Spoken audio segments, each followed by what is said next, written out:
In 1974, a Japanese soldier emerged from the jungle of a Philippine island, still in his original uniform, still carrying his rifle, still fighting a war that had ended 29 years earlier.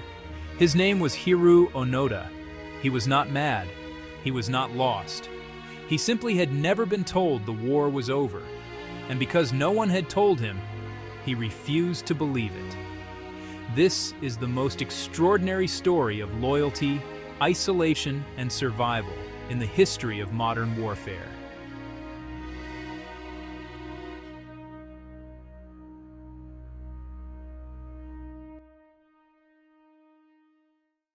In December 1944, 22-year-old Lieutenant Hiroo Onoda was sent to the island of Lubang in the Philippines with a single order from his commanding officer.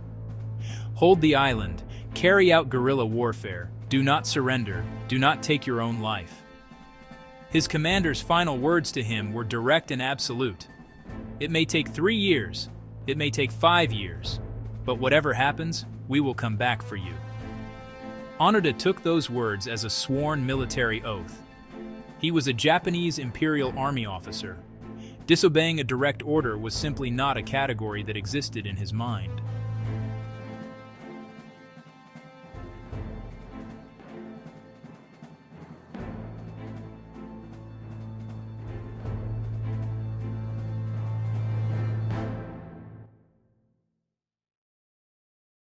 August 1945.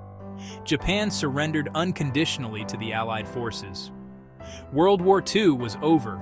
Every soldier across Asia and the Pacific was informed, disarmed, and sent home. Every soldier except the small group on Lubang Island. Onoda and 3 other soldiers had retreated deep into the jungle before the surrender announcement reached the island. When leaflets were dropped from aircraft in October 1945, telling Japanese forces that the war had ended and to surrender, Onoda studied them carefully. He concluded they were Allied propaganda, a trick designed to make Japanese soldiers give up without a fight. He burned the leaflets and kept fighting.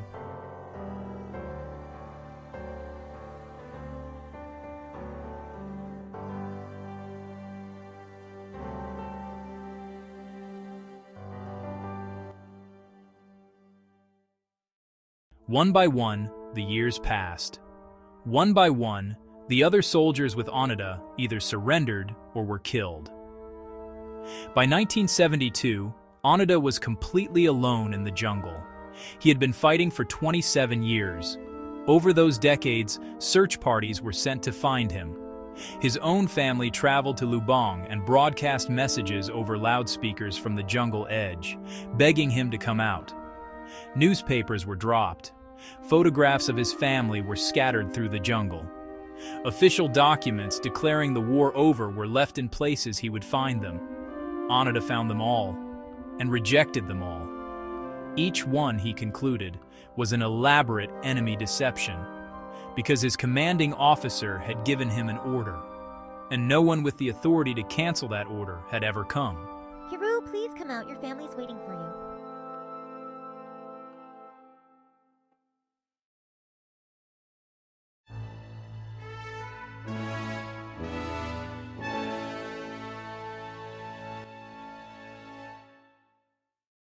In 1974, a young Japanese adventurer named Norio Suzuki traveled to the Philippines with a simple goal: to find Hiroo Onoda. Everyone told him it was impossible. He found Onoda within 4 days. Onoda emerged from the trees, rifle raised, ready to fight. Suzuki spoke to him in Japanese. Onoda did not lower his weapon. He said only one thing: "Bring me my commanding officer. Bring me Major Tanaka Yoshimi. Then I will surrender."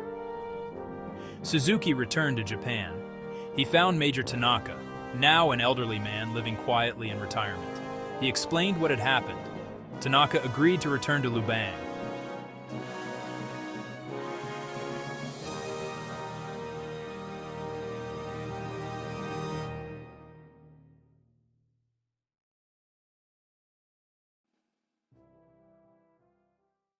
I hereby relieve you of all duties. The war has ended.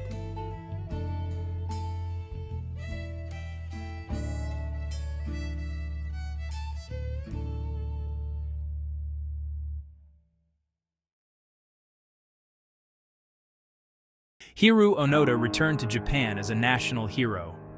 The country that had sent him into that jungle and forgotten him for 29 years celebrated him on television and in newspapers. He was uncomfortable with the attention. He said in interviews that he had simply done his duty. Nothing more. He moved to Brazil. He became a rancher.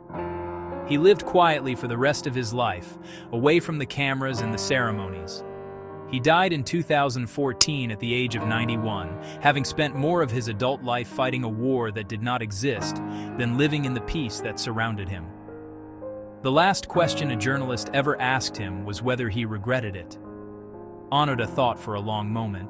Then he said, "I have no regrets. I followed my orders. I kept my promise. That is all a soldier can do." He was the last soldier of World War II, and he never stopped believing it was his duty to fight it.